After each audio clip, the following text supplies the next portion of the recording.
Yeah, T-boy. Nice No, to don't call me too boy. What do you want me to call you? What do you want me to call you?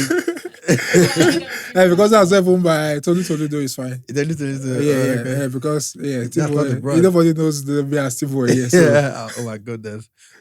So, Tolu, man, what you say, my brother? yeah. Roll Raw. again. The Roaring Lion of Newcastle. The last time we spoke was like a few months ago. I can't remember now. We had a conversation about one of your books that just came out then. Yeah. I think earlier in the year. Oh, nice, yeah. And again today now, I'm so happy that I'm here in Newcastle and then we're linking up again. And this book, Black Not Inferior. Is it Black Not Inferior? Is it? Black does not equal inferior. Does Not Equal Inferior. Yeah. Nice one. This one, I looked at it just this morning and I was going through, I was like, wow, this guy's come out with another banger again. So it's just going to be good for us to just have a conversation about it because for us as Black people, especially in the UK, it's something that people, talk about every now and again, different podcasts, different forums, different, avenues where people talk about Black people, Black culture, what that means to them. And for a lot of younger people as well, I think it's something that they would like to know. So what's the inspiration? What was that moment that made you just write this book? Yeah, for me, it was after the killing of George Floyd Jr. in the US, and the whole world was like going crazy, with the protests, the marches all around the world. And it was just a moment for me as a Black person to speak out, to say, being a Black person, I wanted to create like a mantra for today and for the future. And by that, I mean a mantra for that time and for generations to come, that being a Black person does not make you inferior. I wanted a mantra that the Black community would embrace, something that any Black kid growing up can say, yeah, I'm Black, but I'm not inferior. And even as an older person, be it in the corporate world, be it in the workplace, just look at yourself, let it energize you that being Black doesn't make you a second-class citizen, and that being Black though does not make you inferior. So that was the inspiration, behind the book title. Yeah. To be honest, we're going to start to dive deep into this because I've seen some that I would call gems, and I feel like we could talk about it as well. But obviously, like, let me start from even one of the ones that just caught my eye this morning. I looked at it and I was like, okay, obviously you talked about Black voices in one page 6, right? Yeah. Black excellence as well. What does Black excellence, or let's merge both concepts together, Black voices, Black excellence, what does that mean to you?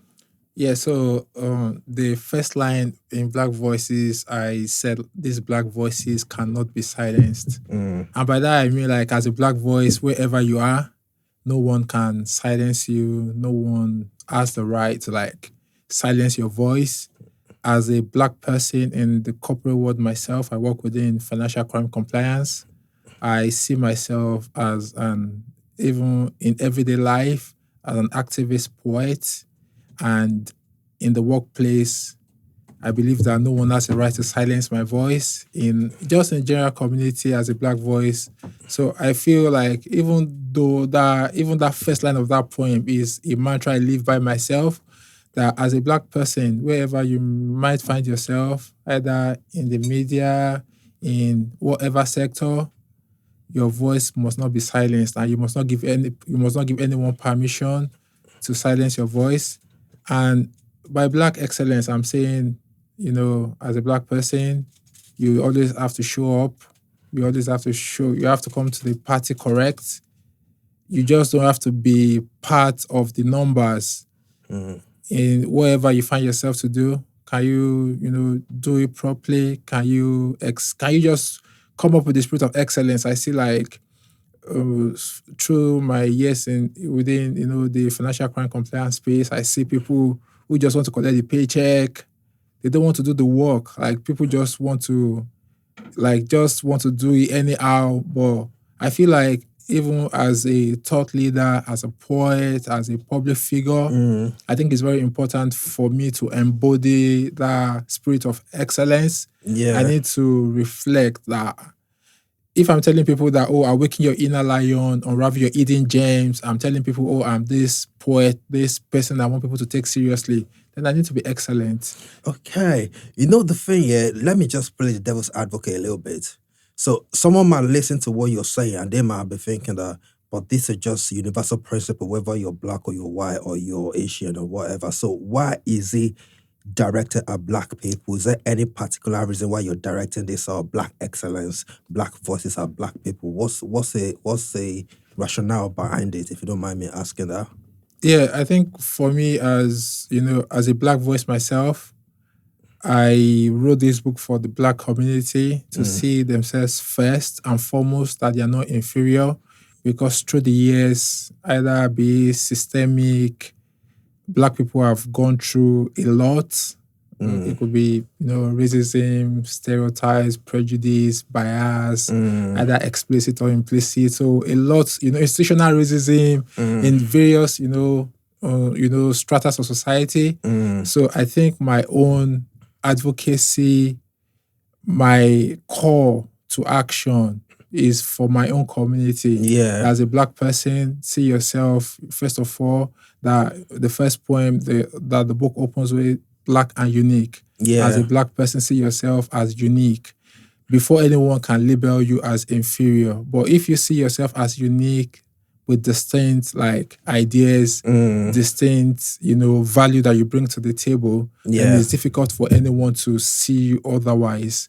So for me, I feel like that culture of excellence is something that we need to teach within our communities to young boys and girls growing up, that as black persons, because we can control that which is within our own unit, our own community. I just did not, I didn't center this book or just about on white people. It's just for my own community, that as a black person, see yourself as unique. You can embody that black excellence, that spirit of excellence within our communities.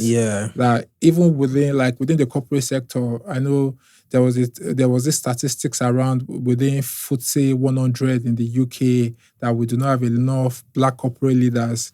So I want us to get to that point whereby we as black people as well, we can rise to the top within this, the corporate world institutions. And that is by showing that we can be excellent at what we do. And I'm also hoping that someday I would also rise to the pinnacle of my own career within that financial crime compliance space.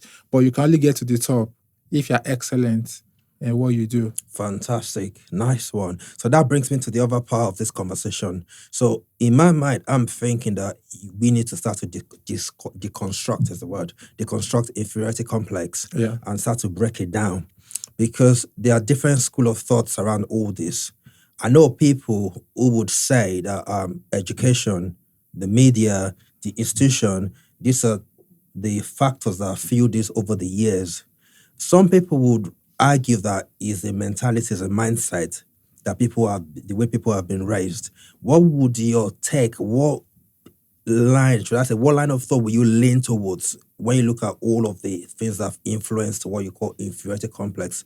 Because obviously racism is one thing, and then perceived racism is another thing. That racism is something that I know that is actually happening. But another one is just my perception of racism. Is it actually happening, or is it me thinking it's happening? Do you understand what I'm trying to say? Yeah. So if you want to break all these things down, because there are a lot of people watching, and sometimes people watch and they just say, oh, okay, something's happened to me. Like, I don't know if I told you before, I had gone to a shop, and then I walked in, and the guy said to me, as I was coming, I said, oh, can I see your bag, please? Because I went in with a backpack. And I'm like, yeah, why not? It's an expensive shop. I know what it means if anybody's nicked a thing in that shop. And another person, a black person, was coming out, and the guy said, can I see your bag? I'm like, no, I'm not going to show you my bag. This is racism. And I'm like, is it really racism, or is it your interpretation of the situation? Do you understand what I mean? Yeah. So looking at the mentality, the mindset on the level of individuals, and looking at what we call collective things that we experience every day, how would you be able to separate this and be able to break it down? Can you give me? Yeah, I think for me, lived experiences do matter. So for everyone, and people tend to react to situations based on either their own lived experiences or the lived experiences of people around them, what they've heard, like you talked about perceived racism. So even for the way I would take or I would react to issues might not be the way the other person out there would like react to situations.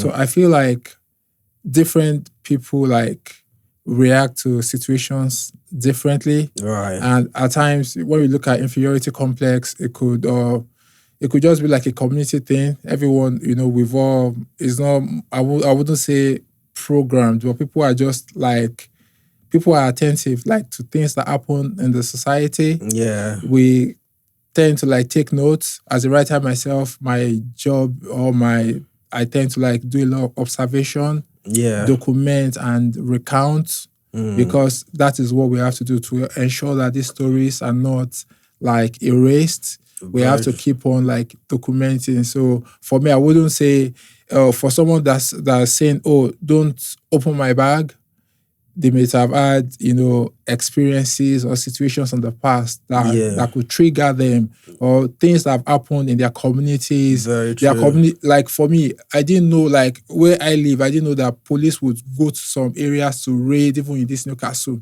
Until I spoke to someone and he was like, "Oh, my God, this area, police raided us last week." I'm like, "Oh, really?" So police do like, but where I live, I actually do not experience that. So for that person, seeing a police car might just be like a sort of trigger, might be something that may induce trauma in them.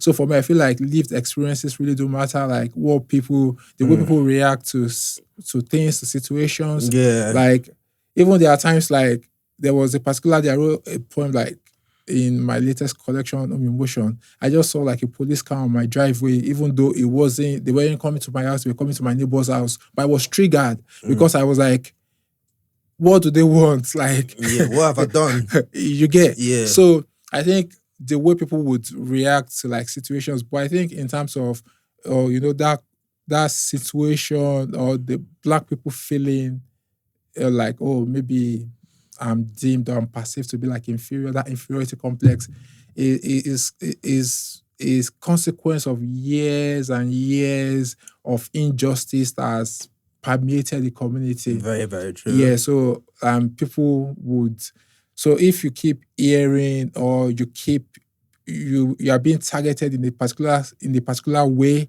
or you are being looked at as being inferior, then you always have to prove yourself that no, I am not inferior. Very true. So do you think people can by themselves just rise above this injustice that you've talked about, or do you think that there are external things or situations that needs to be fixed? For instance, the media, education. Do you think that we need to influence media, education, and the institutions that could actually feel racism, or do you think that it's just a case of me deciding that, you know what, I choose not to see it? What would be your own take on this? We're still going to come back into the book and look at some poems there. Yeah, so I think it's a two or a multidimensional approach that would resolve this sort of like issues. Yeah. So first of all, on the individual level, that come on, you black boy, black girl, you are not inferior.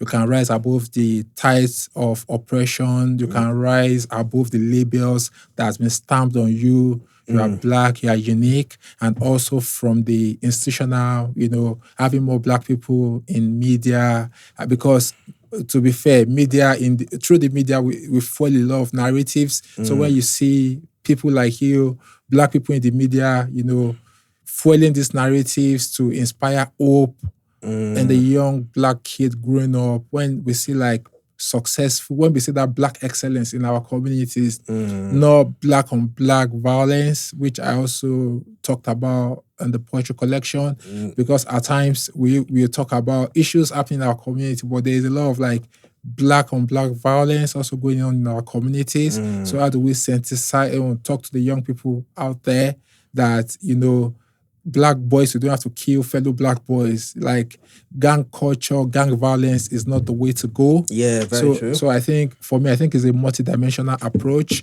Like, on the individual level, that as a black person, see yourself as not inferior, and that you can, rise above all these labels.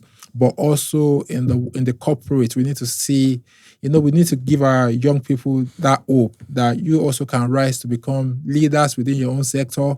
And that way we need more role models just to capture it succinctly in every sector, in every sphere. As Black people, we need to have more father figures in our communities and in the society as well. Very, very true. Oh, actually, from what you were saying right now, there's something that just came to my mind, and I actually want to bring that point. So, in terms of having Black people who are actually role models, successful in their own right, which is a good thing, I've heard different arguments as well in terms of, say, recruitment. Some people would say, keep it a level playing field for everyone. Some people say no, some minority groups should be allocated some spaces in certain areas. Say for instance, media, BBC wants to recruit. Which would you naturally lean towards? Because I, as a person as well, I'm an employer, and when I want to employ, I'm not thinking, oh, this person is black or white. I'm thinking who is most qualified to take up this role.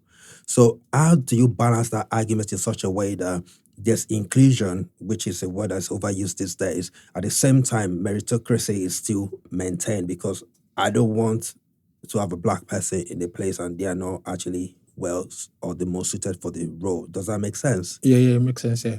So I know that conversation has been going on even more recently with all the talks about diversity and DEI in the workplace and how that affects Black people as well. For me, I always advocate for excellence as a workplace culture and not just, I don't want to be, I think I wrote somewhere around, I don't want to be the poster boy for, diversity, or I don't want to be that poster boy that, just give him a job just to tick a box. Yeah. I want to be there on merit. And for me, I don't want anyone to say, they're giving me a job just because, this is a black face, or I don't want anyone to just use me because there are some organizations. You don't just want it as compensation.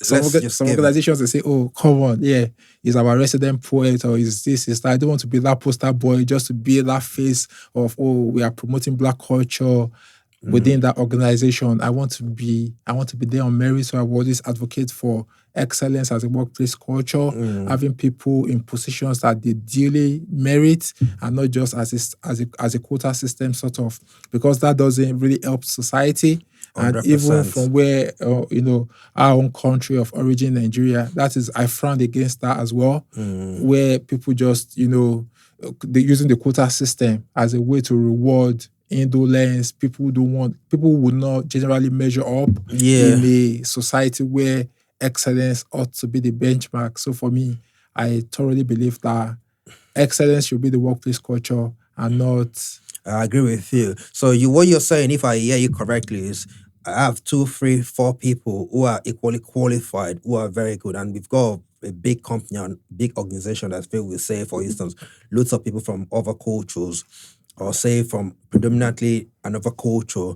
They might say, okay, we've got a black person here, very good, very qualified in the same way. Let's bring them and then have a diverse team because they are equally as good as the other people. Is that what I hear you say? Yeah, so for me, if I do attend interviews, like even myself within financial crime regulatory compliance, and I always just show up with my best foot forward. So that's my own personal principle as well. Yeah. That even if I'm competing against a white person at the interviews or telling them what I can bring to the table, I show up, just show up. Just tell them this is what I've got. Yeah. This is the value I bring to your organization. So I'm not showing up, because I'm a black face, I want to, nobody's even going to be asking you, we want to fill up a system, or we are bringing in because you're black. No. Yeah. It just has to be purely for the value and the contribution you bring to the table. Yes, and that should be what we should be supporting as well. Not just say, let's get in some black number. Because there are a lot of black people who are excelling in every sphere, in every strata of society. Very so true. I know that would not be difficult. We just do not make up the numbers. We bring excellence, we bring quality, we bring vision, we bring innovation to organizations as well. So I don't think it's to be difficult when you're looking for people who would add value to organizations, that we are not just there to fill up the quota, we bring real value, and that businesses also appreciate that as well. Okay, nice. There's a poem that caught my eye whilst you was talking now. about Black unity, and I just want to read it out, and then I'll just ask a quick question, like a follow up question. I'm not very good with reading a long point, but I'll give it a go. So, Black unity is a mirage, an imaginary permutation. Black brotherhood was buried in a backyard for a bag of rice and 5 liters of oil. That's dinner served. Black unity died on the altar of envy and a culture of hatred. Where's the united front to win this raging war? Harmony walked away from the room through the back door, breaking the table of their nascent brotherhood. He said there was Trinity and a united front, but the bitterness in his heart subversed their quest to promote Black unity. It's like a bang the way you've just said it, honestly. It's baby. Like it's so true, but you said in such a way that it rings a big bell. So, and I've also heard it myself. We've had this conversation even with some of my friends they're like brothers to me. I said the Black community unity is so not existent at all. So, what's your take on it? And then, whilst you give me your take on what Black unity is, what it means to you, what do you think are the measures that we could have, say, in place to fix it? Because it looks like it's actually broken. Yeah, for me, I feel like as Black people, everyone is trying to build out on their own rather than have like a coordinated approach. And like, no matter what you're doing, say you're building like a media empire, you're doing whatever you're doing, like, we just want to like do things on our own in silos rather than like come out as a community to empower ourselves, to help ourselves to grow. And I think that's one of the things that affect our societies as well. For me as a person, like I think as an individual, I would like to see people around me grow. I like to see people around me win. And I think, but what I've observed within the community as well is that most people just tend to like look out for themselves. You say people like maybe there's a job somewhere, like, oh, I can't, like people just don't want to share success. They don't want to share success stories. People, I've had a situation whereby I was working with like a global bank and I had a colleague and the guy was like, oh, don't tell anybody, we don't want to bring them here. Like, as if That's funny. like, well, don't tell, why are you referring other people here? Like, seriously. So there are situations like that when people they feel like, oh, they've had like a measure of success. They just want to be the only one. They want to tell people in their community, oh, I'm the only one here, I'm the only one doing this. But I believe like as a community, we need to see ourselves win. Sorry to interrupt you. What do you think could be the cause of that sort of attitude? What do you think could have caused it? Is it our mentality? Is it our upbringing? Is it something the culture that would done?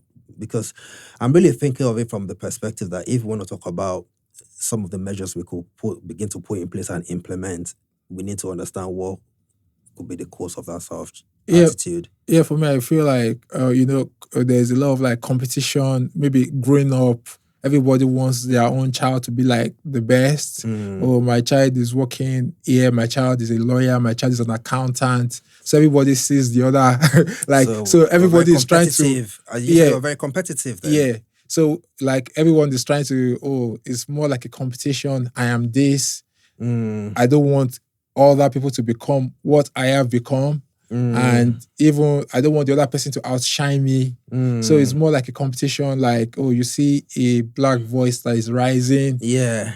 Instead of you to draw inspiration from that Black voice who is the person who is rising, you're trying to bring them down. You're trying. Yeah. So for me, I feel like Black unity has to do more so like supporting Black businesses that, supporting Black talent, nurturing other talent as well.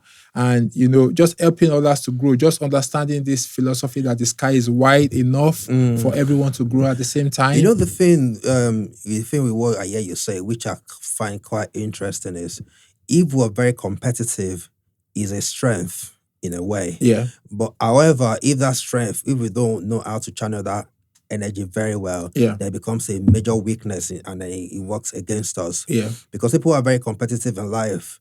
they tend to become very successful Yeah. easily because when they get into a room, they're thinking, how can I win? How can I win? Yeah. However, you can win and still help other people win, Yeah. is what you're probably saying. Yeah. Not, I need to win at your own expense. Yeah. So that in a way, because I say, I like people who are competitive because Yeah. when they come to the room or they touch anything, they want to make it work. Yeah. But however, say for instance, let's flip this on its head altogether.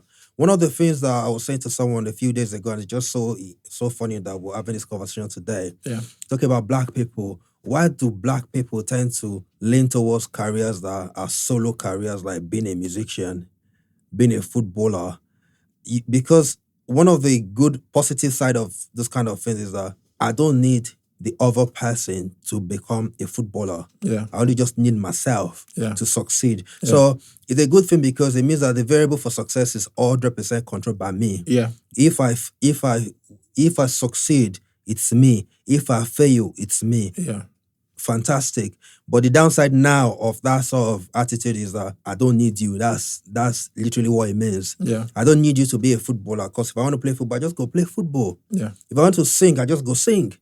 Beautiful. If you can do rap music, do grime, do whatever, you're going to go very far. However, then you now start to now have this sort of system where it's so much about me. Yeah. And it's not about the community. I don't really care about the community. I do my thing, make millions, give a few pounds to a few people that want to help, and I just do my thing. So how do we create that balance in such a way that we can still have this sort of positive strength, I would call it? Because I can't now wake up one day and say, oh, Black people, listen, you need the community. You don't need to go on your own again. And then I'm telling someone that abandon your strength and flip it on its side and go play with your weakness, because I want to just do me. I want to be me. I want to just shine. Good stuff. How do we balance in such a way that there's still that fusion within the community? Everyone can still succeed while you still do your thing. I think tips. Yeah, so and that's why I talked earlier about like having more role models within our communities, father figures, Black excellence, promoting Black excellence, and those who have gone ahead to succeed, showing great examples of how it should be done. Yeah. Because when you have people who have gone ahead, who have gone before, they can, epitomize that. Like people can see, visibly, Tolu Akinyemi is a poet. He has been able to help other poets to like rise also within this industry. He has mentored this number of people. He's taking it away from himself to become that person who is more of for the community, helping others to grow, helping others to see the possibilities, and also maybe through your own life, saying that, like, just being able to depict that through your own life, through visible results, that if you are more for the people, for the community, it's just, I feel like within the Black community, we need like a lot of like role models, father figures. We need exemplary figures who can, not just talk the talk, but walk the talk. People can wake up and say, yeah, oh, that player, because of him. I feel like rather than say, oh, like I see people, even successful superstars, even within our communities, they'll be like, oh, we are giving out cash, we are donating cash. Why not build like a music school? Why not build like a football academy? You want to make it more about community, not just giving handouts, giving people like fish, but teaching people how to fish. So I think it's much more easier when our role models, people who have gone before, show others how to do it. And that has to come from having like a community mindset, a mindset centered on growth, a growth-centered mindset, and not just a mindset that is thinking about, oh, what do I eat? What do I drink? Not just a mindset thinking about self, me, all my the fame, time. my money, my family, or just that, but just looking at it from a mindset that as within this culture, we need to like raise new leaders. We need to even change the narrative. Because for me as a Black person to just wake up, draw out a knife on another Black boy who could go on to change the world, that's a crazy idea. So just to see that we don't become successful by drawing out knives. We don't become successful by killing each other. So I think it's just about, changing all these narratives, spreading that just foiling new narratives within the communities as well. And putting structures in place that can actually make those things happen. Yeah, that's very For important. instance, Structures, yeah. So for instance, I would just say this now. I will give Stormzy his flowers. One of the things that he does very, very well is that he gives back to the community, he gives back to the culture. I don't know the ins and outs of his charity work, but I know that over the years he does pay fees for a few black students in Oxford or Cambridge. I'm not 100% sure about it. And I think even last year or this year, he built a community center in somewhere in Croydon as well. And he does a lot of things to support, give back to the community. So he's gone ahead to do his own thing, Yeah. which is music. That's what he knows how to do. But it's not just thinking that, okay, yeah, all this, buy houses, travel, drive supercars, which is really beautiful. If you succeeded, you should reward yourself. Yeah. But it's thinking that, what can I do? I mean, the one in Croydon, I think he builds like a massive studio where people can go in there and record for free. Yeah. And it's not charging them. And I think it's also started like a football academy as well. Like I said, I don't know the details of what all that he does, but something like that is what you're thinking about. We should probably also have other people who probably have like funds to support people, entrepreneurs, maybe. So that way, he has a spillover effect, because if it's a black person who start a business, and naturally he has other people around him, they can come and work in the business, and then it becomes better.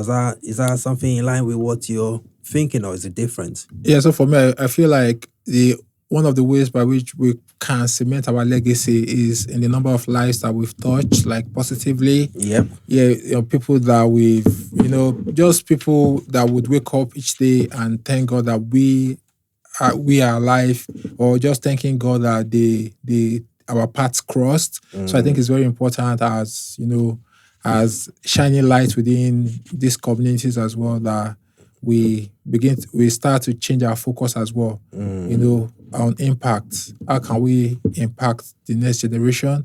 I think that's very important in like cementing one's legacy as well. So this particular caught my interest as well, because it's titled Black Girl Stinking Air. Yeah. How do I write a sad poem for the 3-year-old girl with the stinking air? Our air scent makes our white friends want to puke. Prejudice and discrimination find home in innocent classrooms. How do I erase the teacher's voice laminated in the innermost parts of our heart, and our mind etched with hurting imagery of social distancing friends?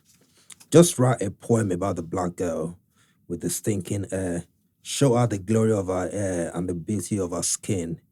Hoping that through these pages she finds her healing. Ooh, this song is another one, brother. What was you thinking? Yeah, so I think I'll just look at the positives in the poem. Yeah, just show her the beauty. Tell them that being black is beautiful. Tell them that being black is, just unique. So irrespective of whatever brush they want to paint you as a black boy, as a black girl, don't dwell on the negativity. Right. Just look at it as a black person because I remember there's was it Tiwa Savage that was talking about when she was like in the UK in high school, she got bullied like a lot, And so as a black person, just pick on her for like various things. So, but as a black person, when you tell them that, don't focus on the negativity, just look at yourself in positive light. Revere the glory of your hair and the beauty of yourself. See yourself as unique. Then when these people come to you, or when you are, facing this sort of situation and challenges, then it doesn't get to you at all, because all you have that positive mindset, looking at it from the point of view that I'm black, I'm beautiful. No matter what anyone says, I don't. Okay, beyond the individual level of the way you said it, which sounds very good to me, looking at it from the institution, say for instance, school, for instance, most schools, without being offensive or anything, most schools are run by white people. And a lot of them don't understand what an Afro hair is. They don't have that basic understanding because they've got white kids, white spouses, and stuff like that. Do you think there needs to be a little bit of education and orientation? Because if I'm in school, I'm in year 9, I believe what you've said. I believe I'm beautiful. I've got nice skin and everything. My teacher picks on me because of my hair and what it looks like. And you say, "Oh, don't come to school tomorrow because now your hair looks all tattered and all scruffy and all looks unkept." But it's not unkept. It was just it's an afro hair and it's just flying all over the place. Do you think there needs to be some sort of education around hair types in school? Do you think it needs to just be left the way it is? Do you think something needs to be done about it? I don't know. What's your take on that? I think any society that doesn't take education seriously would definitely be consumed by ignorance. So I think on every level, education is very, very important. It's vital because there are so many ridiculous questions that Black people get asked. Yeah, And like that's- what? Tell me, brother. What it is? We've had questions like, "Oh, is there a library in Africa?" I've had someone like, "Oh, did you walk to school?" Like a lot of like seriously weird questions, like as if you live in the jungle. You live I've in been not heard anyone ask you that. If you say, "Oh, Lagos, Nigeria," do you see like animals like walking on the street, like maybe like elephants and things? Maybe they thought it's fake, it's like a safari or something. Yeah. Yeah. So a lot of ridiculous questions. Yeah. So I feel like education is very important, and to reduce the stereotypes and all of these sort of attitudes, and within the school, in the communities, education. Maybe even in colleges, maybe when people learn hair making and stuff like that, they should be like learn how to also have Afro hair as well as part of one of the course or curriculum. Because if you want to be a stylist and then your salon is for white people only and then you have salon for Black people only, and you will live in a society where I should be able to just walk into a salon and have someone who can actually treat my hair. Yeah. Maybe that sort of education is also part of it. What do you think? Yeah, I believe with time, society, I think that's the one thing that, over time, society keeps evolving. Yeah. And that's a valid point. Yeah, but I feel like, in general, education is one thing, and continuous education, continuous learning. Yeah. That is one way to, reduce all of the issues that plague society. Well, the moment you educate yourself, then it's a way to like reduce the ignorance, because most of these issues, these stereotypes, these ingrained bias that people hold, or these beliefs that they hold, is all about, what they've been fed in terms of the wrong education. And that is what I tend to do through my writing as well. I've written children's books. If you have to be anything, be kind. I wear self-confidence like a second skin, telling, everyone that you need to be self-confident in who you are. I am not a troublemaker. There are children that just go to school, Black kids. People just put that label on them that, just for being Black, this must be a troublemaker. So we need to, change that mindset. And that's through education. Through education, through documentation, we would, over time, erase this or reduce these false narratives that keep flying around. About Very, people. very true. I can't even lie. Very, very true. I've got more questions, but because we're running out of time, I wouldn't like to bombard you a lot. I would have gone on to ask you about gang violence, about knife crimes, about many other things that affect us within the Black community. But who knows, maybe another day, another time, we'll come back again and still do like maybe a second one about this topic. If you want to narrow it down to what's the key takeaway? What message would you want anyone listening to you to just go away with? Because I know it's filled with a lot of positive vibes about, looking at yourself in the mirror as a Black person and say, I'm beautiful, I am who I am, and stuff like that. That's what you want to teach your kids. That's what you want every Black child to take away with. But is there anything else that you'd just like to just drop us a gem the way you do it as the Lion of Newcastle himself? Yeah, as a Black person watching out there, I think the world is an oyster, and just go for it.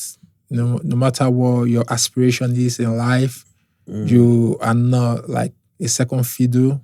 Go for your dreams. Yeah. Being Black does not make you inferior. Yeah, so just see yourself. I agree. See yourself as Black and Black unique. does not make you inferior. Yeah, Nice. so I think that's the most important. Being Black does not make you inferior. Go for your dreams. Very, very, very true. I do agree as well.